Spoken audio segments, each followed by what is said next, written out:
La deuxième idée que j'avais écrite à l'époque, je vous la cite.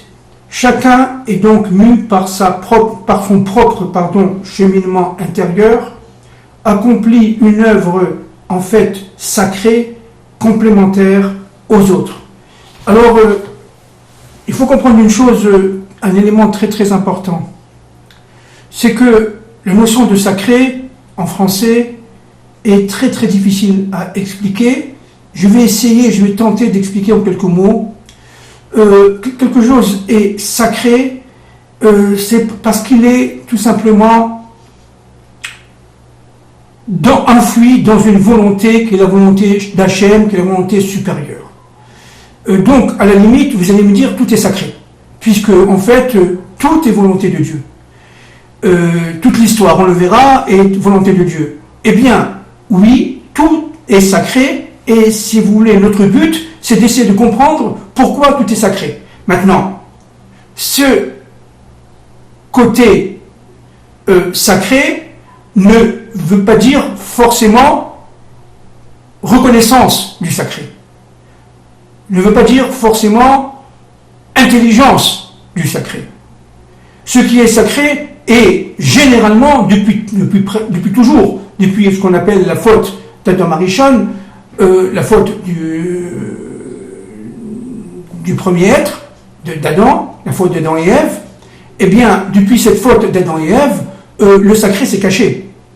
C'est-à-dire qu'il est enfoui dans des méandres absolument incompréhensibles pour l'être humain dans ce monde, parce que c'est très, très, très obscurci. Nous sommes dans un monde très obscurci, mais il faut comprendre que, Bezrat Hashem, notre but est d'essayer de dévoiler, autant que possible, avec l'aide du Créateur, si vous voulez, ce qu'on appelle, ce que les kabbalistes appellent la malchoute.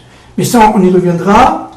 Il faut comprendre une chose aussi, j'avais dit que rien ne se perd, tout se relie à un plan initial prévu par le Créateur lors de la conception des mondes. Là aussi, nous touchons un point absolument important. D'abord, rien ne se perd. Rien ne se perd, c'est-à-dire que, en fait, c'est pas parce qu'on ne comprend pas que ça n'existe pas. C'est pas parce qu'on ne comprend pas qu'il n'y a pas une volonté. C'est pas parce qu'on ne voit pas qu'il n'y a pas, qu'il n'y a pas, par exemple, des forces. Nous sommes, nous, une conurbation de forces. Et on va essayer de le comprendre, on va essayer de le voir. Le but fondamental si vous voulez, de ces interventions, c'est de comprendre que nous sommes en fait irremplaçables. Nous sommes irremplaçables. Nous, peuple juif, mais aussi par, si vous voulez, intermédiation, par ricochet, le monde entier. L'homme est un être doué d'une capacité de connexion, c'est-à-dire une capacité de comprendre que, en fait, tout ce qui se passe, c'est pour le bien. On y reviendra. Alors, je répète, rien ne se perd, absolument rien ne se perd. Le fait de parler, le fait de penser, le fait d'agir, tout rentre, si vous voulez, dans une sorte de corbeille, une sorte de kéli, chez nous on appelle ça un instrument, une sorte de kéli. Alors vous avez le kéli de la parole, le kéli de la pensée, mais tout est unifié. C'est-à-dire notre but, c'est de comprendre qu'en fin de compte, si l'on parle, dans le monde de l'obscurité, bien entendu, évidemment, il y a le libre arbitre, il y a des fautes, on peut fauter, et nous tous, nous sommes des êtres qui fautons, mais notre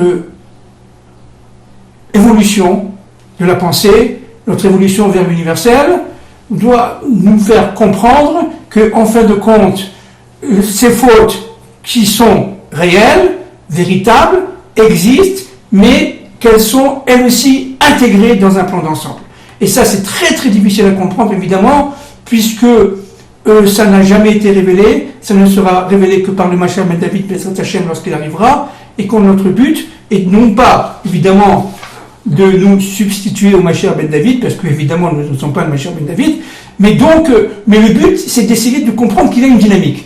C'est ce que j'ai appelé la dynamique de l'unité. Cette dynamique, elle passe par l'histoire par exemple du Moyen-Âge, l'histoire des nations, l'histoire du peuple juif en Galoute, ça veut dire dans toutes les péripéties historiques qu'a vécu le peuple juif chez les nations. Et donc cette galoute, c'est-à-dire en fin de compte cet obscurcissement, vous voyez chez nous, le olam, ça veut pas dire monde, mais ça veut dire un voile. En fin de compte, notre but ici, c'est d'essayer de retirer autant que possible un voile, puis un autre, puis un autre, puis un autre, pour essayer de voir un peu mieux, pour essayer de voir un peu plus profondément, pour essayer de comprendre enfin pourquoi j'ai fait cette action et pourquoi j'ai rencontré cet individu. Et donc, en fin de compte, le libre arbitre qui est absolument juste, qui existe à 100%, en fin de compte, on s'apercevra qu'il est un élément de l'ensemble.